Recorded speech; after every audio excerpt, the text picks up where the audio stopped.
Hello दोस्तों, मैं निगम चौहान आप सभी लोगों का स्वागत करता हूं आपके अपने यूट्यूब चैनल ऑनलाइन विद्यार्थी पर। दोस्तों, हम डीआई पढ़ रहे थे और हमने उसमें 3 टाइप के डीआई कंप्लीट कर लिए थे। आज इसमें लास्ट पढ़ना हमें टेबल यानी सारणी पढ़नी है। ठीक है, तो सबसे पहले सबसे बेसिक है ना, सबसे आसान टेबल में किस तरह क्वेश्चन आएंगे वो बता देता हूँ, उसके बाद नेक्स्ट करूँगा।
देखो, सबसे पहले तो हमें निर्देश लिखे हुए मिलेंगे, है ना, इंस्ट्रक्शन। ये क्या होगा इंस्ट्रक्शन कि ये कहेगा कि किसी राज्य में, मान लो कोई राज्य दे दिया, राज्य यूपी में, कि राज्य यूपी में जो आंकड़े दिए गए हैं फसल के, चावल, चना, मटर, आलू या गन्ना, उसने कह रखा होगा जो उत्पादन है, इधर लिख देता हूँ, जो उत्पादन है वो टन में है, टन में। ठीक, ये जो उत्पादन है कि चावल का उत्पादन 2001 में कितना है, 50 टन, सब उत्पादन टन में है। ठीक, किस कौन से राज्य में, यूपी राज्य में विभिन्न वर्षों में फसलों का ब्यौरा दिया गया है। ठीक, अब इसमें आपसे सबसे सिंपल, सबसे बेसिक क्वेश्चन आपसे ये पूछ सकता है, किसी भी एक का ये पूछ लेगा कि वर्ष 2005 में, वर्ष 2005 में चने का उत्पादन कितना था, चने का उत्पादन कितना। ठीक, तो 2005 की बात करें, सबसे पहले वर्ष पे पहुंचो, तो वर्ष 2005 ये है, 2005 वाली लाइन हो गई, तो वर्ष 2005 और इधर क्या है, चना, तो 2005 और चना जब इनको एक साथ बढ़ाएंगे तो कहाँ पर मिलेंगे, 30 पर। इसका मतलब कितना उत्पादन हुआ, ये हुआ 30 टन, ये आंसर हो जाएगा। बताओ समझ में आया नहीं आया। देखो, हमसे 2005 की बात करी तो 2005 ये है, चने की बात करी तो चना ये है। जब इस लाइन में चलेंगे और इस लाइन में चलेंगे तो दोनों कहाँ पर मिलेंगे, 30 पर। तो इसका मतलब 2005 में चने का जो उत्पादन है वो कितना है, 30 टन है। आया समझ में। किसी भी, अगर किसी का भी पूछा जाएगा तो बता सकते हो। जैसे आपसे ये पूछे, मान लो कि आलू का उत्पादन 2003 में कितना था, तो आलू का उत्पादन और 2003 कितना है 25 टन। पूछे गन्ने का उत्पादन 2002 में कितना है, तो गन्ने का उत्पादन और 2002 कितना है 120 टन। बताओ आया समझ में, कर लेंगे इस टाइप के।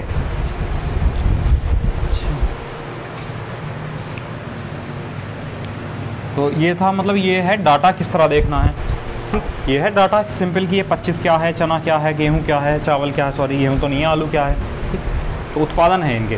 ठीक, चलो अब अगला क्वेश्चन लिखते हैं।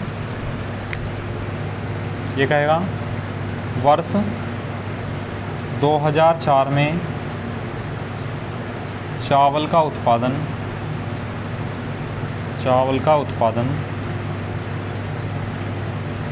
वर्ष 2002 के आलू के उत्पादन का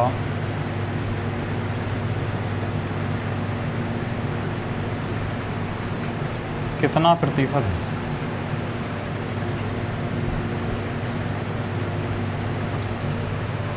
ठीक, आलू के उत्पादन का कितना प्रतिशत है। अब देखो सबसे पहले डाटा लिखना शुरू करो। 2004 की बात चल रही है और किसकी बात चल रही है, चावल की। ठीक, तो 2004 में चावल, तो चावल 2004 में कितना है 80 टन, 80 टन। फिर बात चल रही है 2002 की और बात किसकी चल रही है, आलू की। ठीक, तो 2002 ये है और आलू ये है, कितना है 20 टन। ठीक, अब चावल का जो उत्पादन है वो 2002 में आलू के उत्पादन का कितना प्रतिशत है बताया था। जिससे या जिसका कहेगा उसको नीचे लिखेंगे, तो आलू का उत्पादन नीचे आ जाएगा इसके।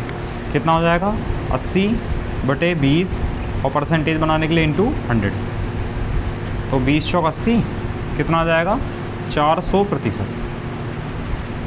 ठीक, तो जो चावल का उत्पादन है वो आलू के उत्पादन का कितना प्रतिशत है, 400%। बताओ आए समझ में। ये चीज़ें सबसे पहले सबसे बेसिक वाली बेसिक सबसे शुरू में पढ़ाया था पहली क्लास में। ठीक, जो डीआई की पहली क्लास हुई थी उसको पहले आप इसको पढ़ने से पहले अगर किसी को समझ में ना आ रहे हो तो पहले उस पहली क्लास को पढ़ लेना। आपको ये चीज़ें क्लियर हो जाएंगी, किसको नीचे रखते हैं, किसको घटाते हैं, कब नहीं घटाना है, कब घटाना है, सारी चीज़ें। ठीक,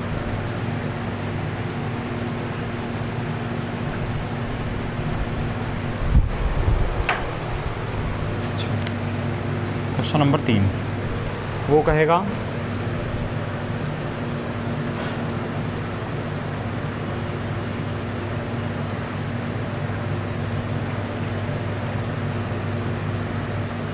गन्ने का प्रति वर्ष औसत उत्पादन ज्ञात कीजिए। औसत उत्पादन क्या होगा। ठीक, गन्ने का प्रतिवर्ष औसत उत्पादन क्या होगा ये बताना है। अब देखो तो गन्ने का जो उत्पादन है उसने पूछा प्रतिवर्ष, तो हर एक वर्ष में कितना है पहले वो जोड़ दो, मतलब ये वाली लाइन ऐड कर दो। गन्ने का उत्पादन जोड़ो तो सबको 5 5 4 1 5 3 8 2 10 का 0 यहाँ से लगा 1 2 3 4 5 6। तो गन्ने का जो टोटल उत्पादन है, क्योंकि औसत क्या होता है, औसत होता है योग बटे संख्या। औसत होता है योग बटे संख्या।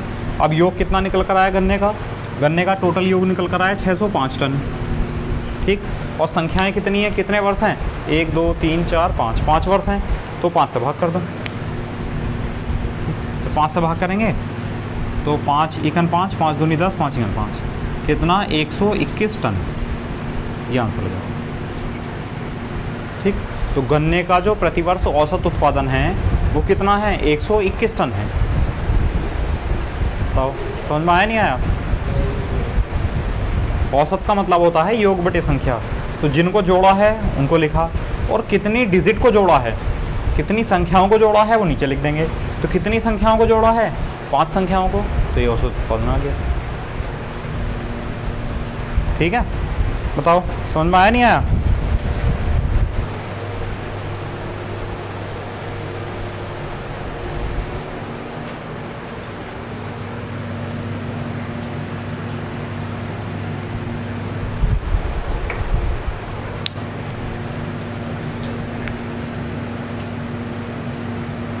क्वेश्चन नंबर 4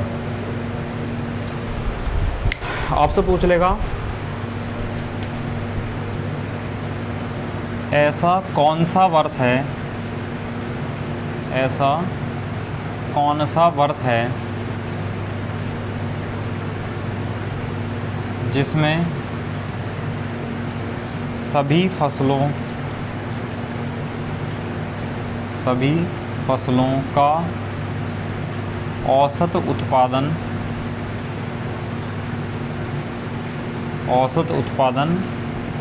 अधिकतम है, मतलब मैक्सिमम है, अधिकतम। ऐसा कौन सा वर्ष है जिसमें सभी फसलों का औसत उत्पादन अधिकतम है। अब हमें जैसे 4 ऑप्शन मिलेंगे, ठीक। अभी यहाँ तो कोई ऑप्शन नहीं दे रहा हूँ मैं, ठीक। तो वहाँ पर 4 ऑप्शन मिलेंगे तो केवल 4 चीज़ों को चेक करना पड़ेगा, 4 वर्ष को चेक करना पड़ेगा, लेकिन ऑप्शन नहीं दे रहा हूँ इसलिए 5 को चेक कर लेते हैं, ठीक। तो आपने लिख लिया होगा उत्पादन टन में है, हटा देते हैं। अब देखो तो कौन सा वर्ष है जिसमें सभी फसलों का उत्पादन।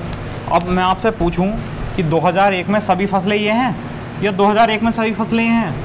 देखो 2001 में फसल ये हैं, ठीक। तो इनका टोटल उत्पादन कितना हुआ, 5 8 13, 2 3 2 5 5 10 203, ठीक।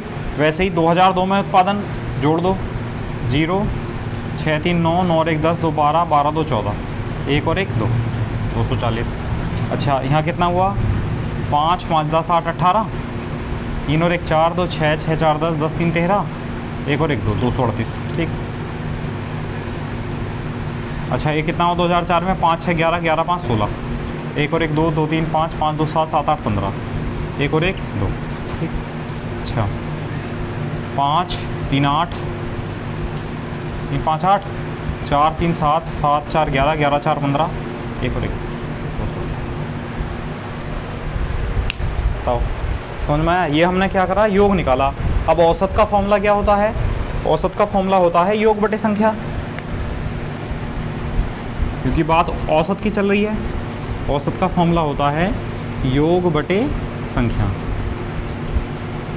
ठीक। अब उसने कहा ऐसा कौन सा वर्ष है जिसमें सभी फसलों का औसत उत्पादन अधिकतम है। अब देखो योग तो ये आया और संख्याएं कितनी होंगी, 1 2 3 4 5, सबको 5 5 से भाग करना होगा। जब सभी को 5 से भाग करोगे तो जिसका योग अधिकतम होगा, जिसका योग ज़्यादा होगा उसी का तो एवरेज ज़्यादा होगा। तो जिसका योग ज़्यादा है उसको देख लो। तो योग देखो किसका ज़्यादा है, सबसे ज़्यादा योग कितना है, 256 किसका है, 2005 का। तो आंसर आया 2005। वर्ष 2005 का औसत उत्पादन जो है सभी फसलों का वो सबसे ज़्यादा होगा, क्योंकि योग इसका सबसे ज़्यादा है। तो समझ में आया कौन सी लाइन कब जोड़नी है। अगर आपसे कहेगा कि सभी वर्षों का तो सभी वर्ष तो ये हैं, तो इस तरह जोड़ेंगे। पूछेगा सभी फसलों का तो सभी फसल ये हैं, तो इस तरह जोड़ेंगे, ठीक है। कंफ्यूज तो नहीं हो इसमें।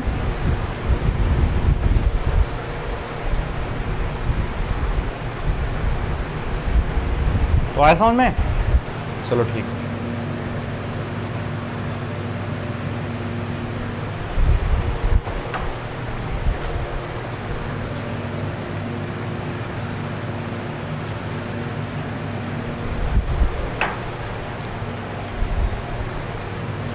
अब आपसे इसमें पूछ लेगा वर्ष 2004 में चना, मटर तथा गन्ना का उत्पादन व वर्ष 2003 में चावल, चना, मटर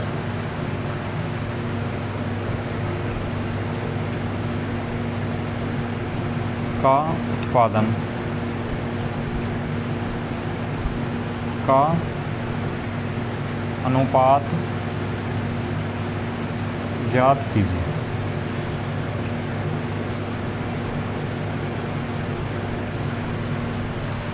ठीक, ये कहा गया है कि वर्ष 2004 में चना, मटर तथा गन्ने का उत्पादन।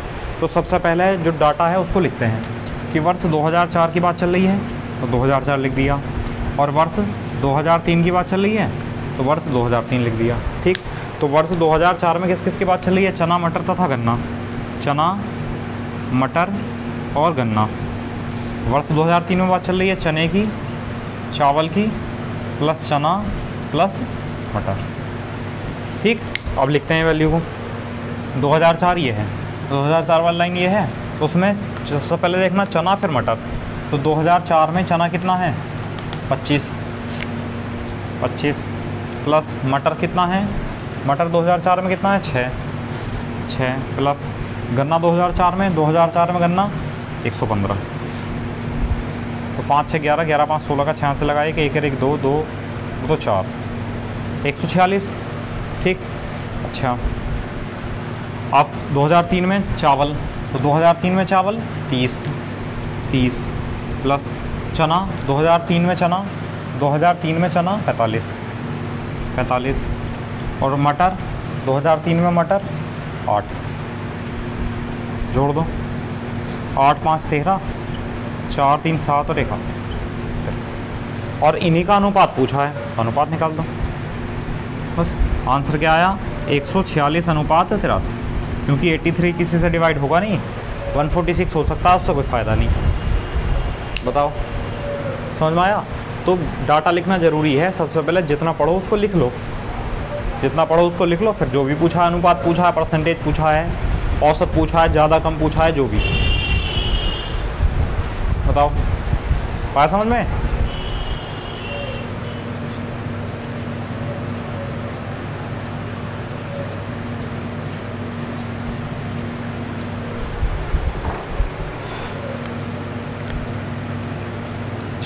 आपसे पूछेगा ऐसी कौन सी फसल है ऐसी कौन सी फसल है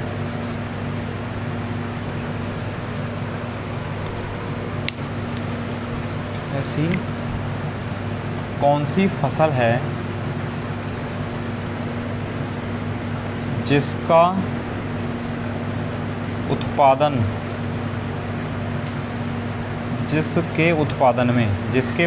में प्रतिवर्ष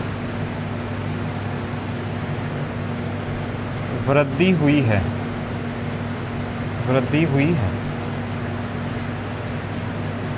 जिसके उत्पादन में प्रतिवर्ष वृद्धि हुई है। अच्छा, अब देखो, बताओ ऐसी कौन सी फसल है जिसके उत्पादन में प्रतिवर्ष वृद्धि हुई है। तो एक एक चेक करते हैं। चावल का उत्पादन 50 60 या तो कम हो गया, छोड़ो। चने का 20 30 45 ये कम हो गया, छोड़ो। 15 10 ये कम हो गया, छोड़ो। आलू 18 20 25 30 40, आलू का उत्पादन बढ़ा है हमेशा, और 100 120 130 यहाँ कम हो गया है गन्ने का उत्पादन। तो आलू ऐसी फसल है, आंसर आया इसका क्या? आलू। ठीक, आलू ऐसी फसल है जिसका जो उत्पादन है वो हर वर्ष कैसा चला गया? बढ़ता हुआ चला गया, या असेंडिंग ऑर्डर में है, सभी कह सकते हैं। ठीक है, बढ़ते हुए क्रम में। समझ में आया?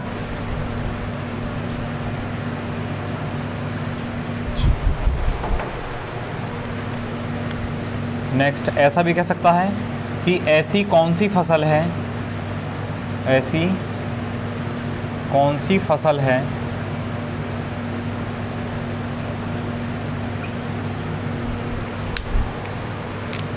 जिसके उत्पादन में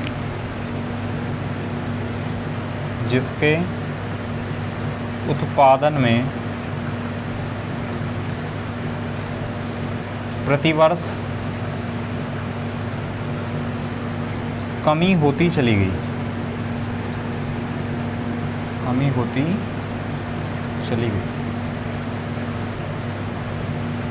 ना। ऐसी कौन सी फसल है जिसका उत्पादन हमेशा घटता चला गया, ये बताना। तो देखो, चावल का उत्पादन 50 60 पहले बढ़ा फिर घटा फिर बढ़ा, नहीं। चने का उत्पादन बढ़ा फिर घटा फिर बढ़ा, छोड़ो। मटर का उत्पादन 15 से 10 10 से 8 8 से 6 6 से 3, मटर का उत्पादन हमेशा कम होता चला गया। ये तो बढ़ा है और ये बढ़ा घटा है, तो आंसर आया क्या? मटर। मटर एक ऐसी फसल है जिसका जो उत्पादन है वो हर वर्ष कैसा होता चला गया? कम होता चला गया, ये आंसर है। बताओ समझ में आया नहीं आया? तो ये बहुत बेसिक था, बहुत आसान, बिल्कुल सरल। तो ये समझ में आया? कर लेंगे इस टाइप इसे? चलो ठीक, फिर मैं इसमें दूसरा बनाता हूँ। अब देखो नेक्स्ट सारणी ये है, इसमें आपको छात्रों के प्रतिशत अंकों को दर्शाया गया है। ठीक है, ये विषय हैं गणित, विज्ञान, अंग्रेजी, हिंदी और कंप्यूटर। ठीक, इनके सबके पूर्णांक दे रखे हैं, मैक्सिमम मार्क्स ये हैं। और ये दे रखे हैं छात्र मदन, गोपाल, संता, मोहित और प्रवीण। ठीक, इनके जो अंकों के प्रतिशत को दर्शाया गया। ध्यान रखना, कभी ये सोचो आप कि अंग्रेजी में तो 50 नंबर का पूर्णांक है, 55 नंबर कहाँ से आ गए? तो बच्चे 55 प्रतिशत नंबर हैं। ठीक है, ये लिखा ना प्रतिशत, परसेंटेज। जैसे कि अगर मैं आपसे पूछूं, मान लो एक क्वेश्चन पूछा जाए आपसे कि मोहित के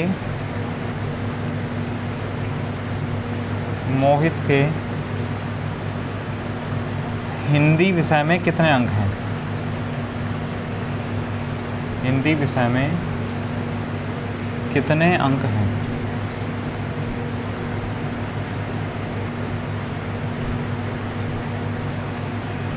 मोहित के हिंदी विषय में कितने अंक हैं ये बताने हैं। तो सबसे पहले मोहित को देखो, मोहित ये है, मोहित के सब्जेक्ट में नंबर ये हैं, और मोहित के हिंदी विषय ये है, और मोहित ये है। तो कितने हैं? 45%। कितने में से? 80 में से, क्योंकि 80 का पूर्णांक है और उसके कितने नंबर हैं? 45%। तो 45/100, तो 20 चौक 80, 20 पंजे 100, और 5 नम 45, और 9 चौक 36। तो मोहित के हिंदी विषय में, ठीक, मोहित के हिंदी विषय में कितने अंक हैं? 36 अंक हैं। बताओ समझ में आया नहीं आया? ठीक, मोहित के हिंदी विषय के, तो मोहित तो ये है, और हिंदी विषय में कितने हैं उसके? 45%, 45%, यानी 80 अंक का पूर्णांक है। हिंदी का 80 नंबर का पेपर है, तो 80 नंबर का पेपर है और 45% नंबर आए, तो 80 का 45% मतलब 36 अंक आए उसको। क्या समझ में है ना? तो इस तरह हमें अंकों को निकालना, अगर किसी के भी अंक पूछेगा तो। ठीक, चलो एक और ले लेते हैं इस टाइप का।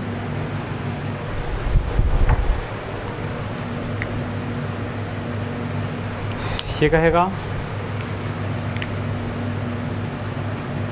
मदन को गणित विषय में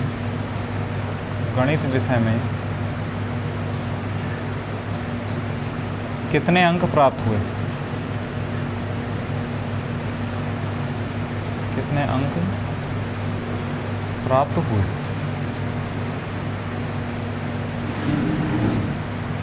ठीक, कितने अंक प्राप्त हुए किसको? मदन को। किसमें? गणित विषय में। तो पहले मदन देखो, मदन ये है और गणित विषय ये है।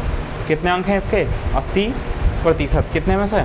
100 में से। भाई 100 अंक का पूर्णांक था गणित का, और उसके मदन के कितने नंबर आए? 80%। 80% 100 का कितना हुआ? 80 नंबर। कितने हुए? 80 अंक।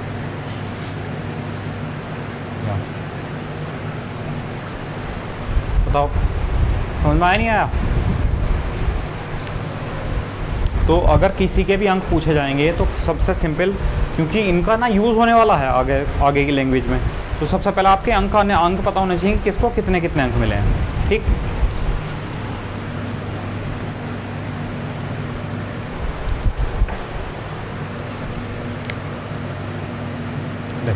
क्वेश्चन नंबर 3 है, ये पूछ लेगा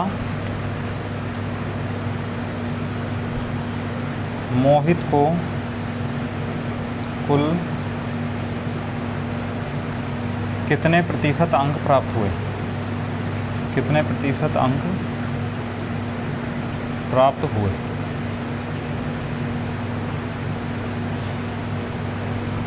मोहित को कुल कितने प्रतिशत अंक प्राप्त हुए हैं?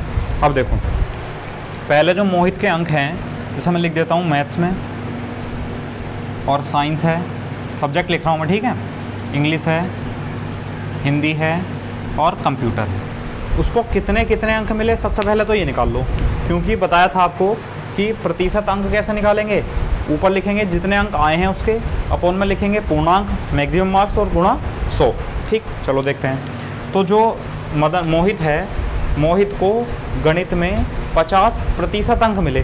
ठीक, अब 100 का 50%, 50। ये समझ में आया? 50 कैसे लिख दिया? भाई 50% अंक मिले, प्रतिशत है, ठीक है। तो 50% कितने का, 100 का, तो 100 का 50%, 50 अंक, ठीक। अच्छा 40 विज्ञान में प्रतिशत है, तो 100 का 40%, 100 का 40%, 40 अंक। अब इंग्लिश में कितने पूर्णांक है, 50 नंबर का, और मोहित को कितने मिले, 33%, तो 50 का 33% लिख दो, 50 गुणा 33 बटे 100, तो 50 दूनी 100 और 33, 2 एकम 2, 2 छंग 12, तो 16.5 अंक किस में मिले, इंग्लिश में मिले, ठीक। अच्छा हिंदी में मिले 45%, तो 80 का 45%, तो 80 गुणा 45 बटे 100, 20 चौक 80, 20 पंजे 100 और 5 9 45, 9 चौक 36, तो 36 अंक मिले उस मोहित को किस में, हिंदी में। अच्छा कंप्यूटर में मोहित को कितने मिले, 82%, मतलब 70 का 82%, तो 70 गुणा 82 बटे 100, 1 0 से पॉइंट लगा दो, 7 दूनी 14, 7 8 56 और एक 1757.4, ये उसको उनको अंक मिले मोहित को हर सब्जेक्ट में। अब मोहित के कुल अंक कितने हो गए, जोड़ दो सबको, ठीक। 4 5 9, 7 7 6 13, 13 6 19, 19 का 9 हासिल लगा, 1 5 और 1 6, 6 3 9, 9 और 1 10, 10 4 14, 14 5 19, तो 199.9 अंक प्राप्त हुए, किसको, मोहित को, टोटल मिलाकर, ठीक। अब प्रतिशत अंक निकालने हैं उसके, तो प्रतिशत अंक निकालने के लिए कितने अंक उसके आए, 199.9 अंक आए, और कितने में से आए, देखो पूर्णांक कितना है, 100 200, 8 5 13, 130 और 70 200 और 200 और 200 400, तो परीक्षा का पूर्णांक है 400 का, तो बटे 400, परसेंटेज बनाने के लिए गुणा 100, ठीक। 2 0 से 2 0 कैंसिल हो गए। अच्छा 4 से भाग करेंगे, तो 4 चौक 16, 3 बचा, 4 नम 36, 3 बचा, 4 नम 36, 3 बच जाएगा, 4 7 28, लगभग 49.97%। अगर आपको ये आंसर अप्रॉक्सीमेट पूछ रखा होगा, मान लो ऑप्शन में ये नहीं है, तो इसको हम ऐसा लिख सकते हैं, या 50%, या 50%, मतलब 199.9 को हम क्या लिख सकते हैं, 200 लिख सकते हैं। तो 400 में से 200 नंबर कितने हुए, 50%, या जो भी आपको ऑप्शन दे रखा हो। बताओ समझ में आया नहीं आया, तो इस तरह कर सकते हैं।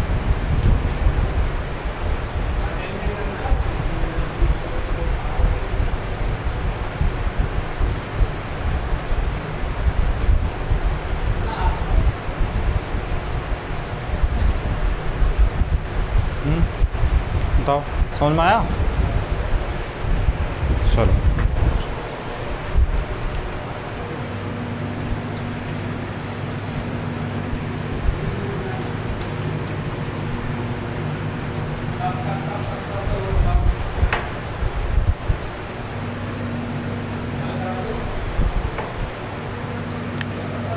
फोर्थ क्वेश्चन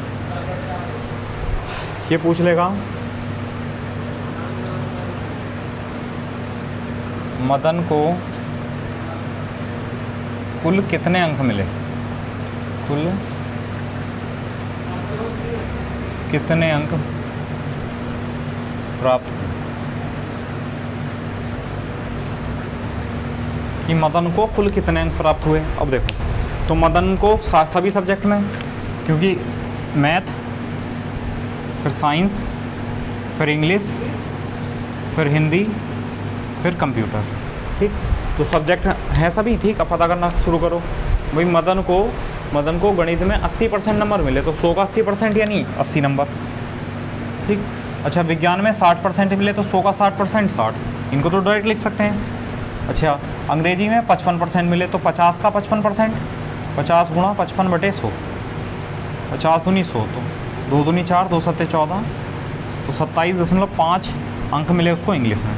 अच्छा हिंदी में कितने मिले, हिंदी में 72%, 80 गुणा 72 बटे 100, 20 चौक 80, 20 पंजे 100, 4 दूनी 8, 4 7 28 बटे 5, तो 5 पंजे 25, 3 बचा, 5 7 35, 5 6 30, 5 पंजे 25, 3 बचा, 5 7 35, 3 बचा, 5 6 30, 57.6 नंबर मिले किसको, हिंदी में, मदन को। और गणित में कितने मिले, सॉरी कंप्यूटर में 70 का 80%, तो 70 का 80% यानी 8 7 56, 8 7 56, तो 56 अंक मिले किसमें, कंप्यूटर में।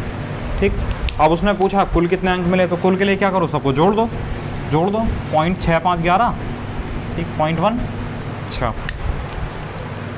6 6 7 13 13 13 7 20 20 और 1 21 का, एक हाथ से लगे 2 2 और 5 7 7 5 12 12 2 14 14 6 20 20 8 28, तो 281.1 इतने अंक प्राप्त हुए मदन को सभी विषयों में मिलाकर।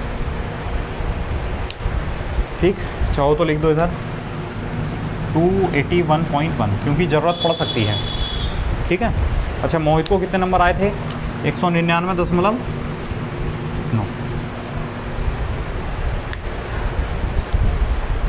बताओ, पाया समझ में नहीं आया?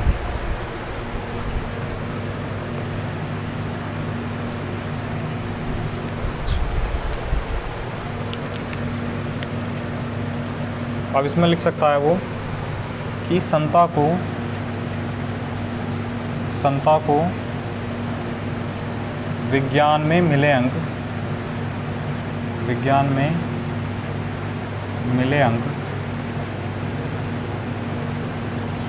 संता को विज्ञान में मिले अंक प्रवीण को कंप्यूटर में मिले अंकों का कितना प्रतिशत है, ठीक। अब जैसे कि उसने पूछा संता को विज्ञान में, तो सबसे पहले डाटा लिखना शुरू करो। संता को विज्ञान में कितने मिले और प्रवीण को किस में, कंप्यूटर में, ठीक।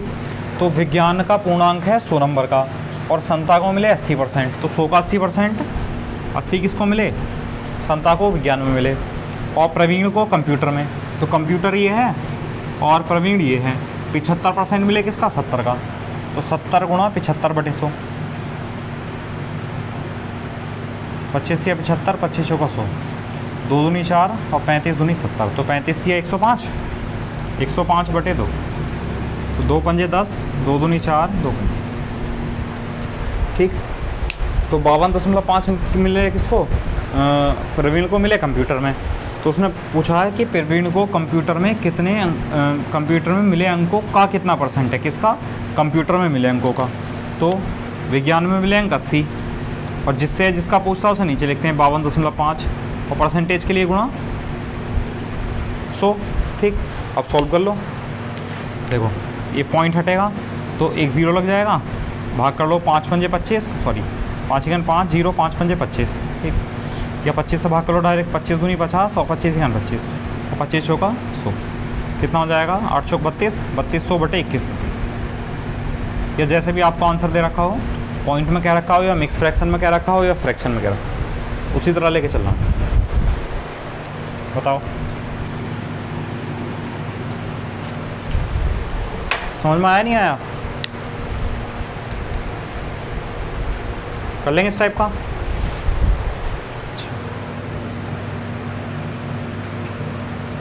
तो डाटा लिखते चले करो साथ साथ जितना लोग क्वेश्चन पढ़ो। क्वेश्चन नंबर 5 है, वो कह सकता है आपको आपसे, गोपाल के कुल अंक, गोपाल के सभी विषयों के कुल अंक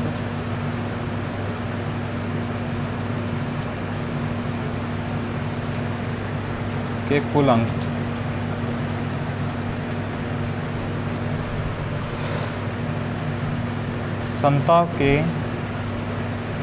सभी विषयों के कुल अंक का अंतर कितना होगा, अंतर कितना होगा, ठीक। मतलब गोपाल की बात चल रही है और बात चल रही है संता की, ठीक। कि गोपाल के सभी विषयों के कुल अंक और संता के सभी विषयों के कुल अंक, और सभी विषयों के कुल अंक मैंने आपको मदन के और मोहित के निकाल के दिखा चुका हूँ, ठीक। तो आप लोग अलग कर सकते हैं। चलो मैं डायरेक्ट लिखने की कोशिश करूँगा यहाँ कि गोपाल के अंक भाई गोपाल ये है, गणित में 100 में से 60% अंक मिले तो गोपाल के 60 नंबर हो गए। ठीक, यहाँ 100 में से 70% अंक मिले मतलब 70 अंक हो गए। ठीक, यहाँ 75% मिले 50 का, तो 50 का 75% कितना हुआ 25, 50 गुणा 75/100, 75 25 या 75, 25 होगा 100, 2 4 2 2 से 10, 2 से 25, तो 25 या 75/2 कितना हुआ 37.5। ठीक, अच्छा हिंदी में 52% मिले किसको, गोपाल को, तो 80 का 52%, 52/100, 20 चौक 80, 20 पंजे 100, और 4 दूनी 8, 4 पंजे 20/5 कितने मिले, तो 5 चौक 20, 5 अगेन 5, 5 छंग 30, 41.6 मिले। अच्छा किसको, गोपाल को, गोपाल को कंप्यूटर में मिले 35%, तो 70 गुणा 35/100, 35/100, 7 पंजे 35 का 5 हाथ से लगे 3, 7 21 3 24, 24.5 मिले, तो 24.5 अंक। तो कुल अंक जोड़ लो, 5 5 10 6 16, हाँ से 1 4 1 5 1 6 6 7 13, 3 4 7 7 3 10 10 7 17 17 6 23, तो 233.6 अंक तो मिले गोपाल को। ठीक, अच्छा अब बात कर लेते हैं संता की। तो संता को गणित में 65% मिले तो 100 का 65% यानी 65 नंबर। ठीक, अच्छा संता को 80% मिले 100 का, तो 100 का 80% मतलब 80। ठीक, और अंग्रेजी में 35% मिले तो 50 का 35%, 35/100, तो 50 दूनी 100, 35/2 17.5, 17.5। अच्छा संता को 40% हिंदी मिले तो कितना हो गया 8 चौक 32, 32 अंक। संता को 37% 70 में से मिले तो 70 का 70 गुणा 37/100, तो 7 7 49, 7 7 49, और 7 या 21, 21 4 25, 25.2।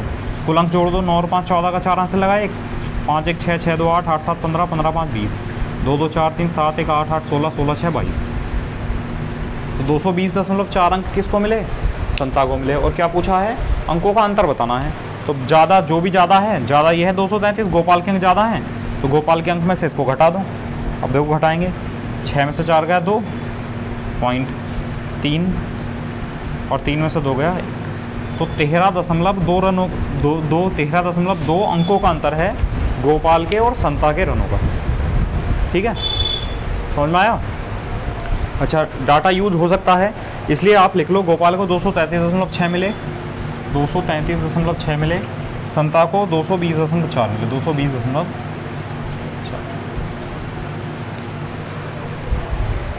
ठीक, क्योंकि आपसे ये भी तो पूछ सकता है, आपको एक क्वेश्चन ये दे देगा, चलो दे के दे देगा, लिखवा देते हैं क्वेश्चन। ये समझ में आया।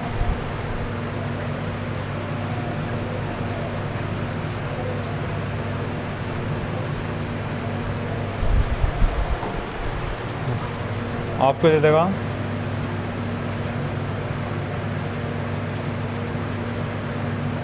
ऐसा कौन सा छात्र है, ऐसा कौन सा छात्र है जिसे सबसे अधिक अंक मिले, सबसे अधिक अंक प्राप्त हुए।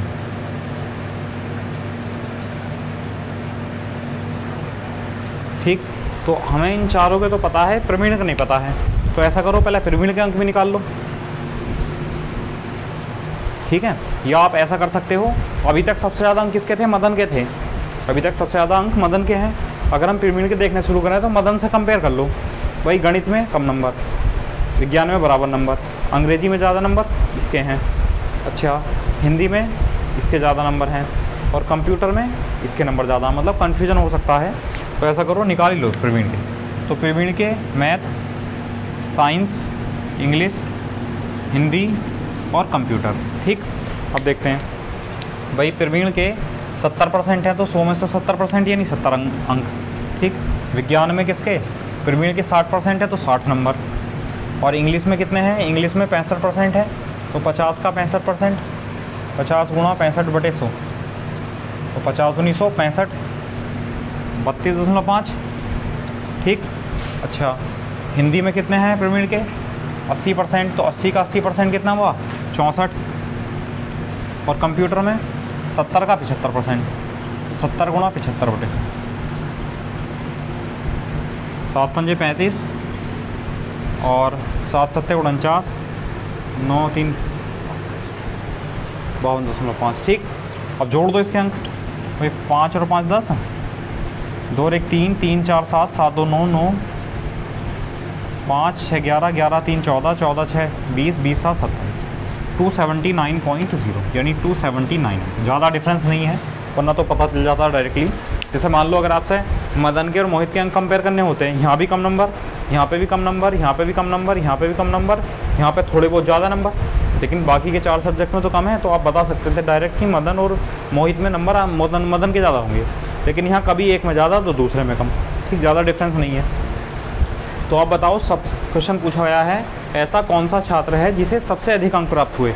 तो सबसे अधिक अंक प्राप्त किसे हुए, 281.1 किसको, मदन को। तो आंसर आया मदन। मदन ऐसा विद्यार्थी है जिसको सभी विषयों में सबसे ज़्यादा अंक प्राप्त हुए। बताओ समझ में आया नहीं आया?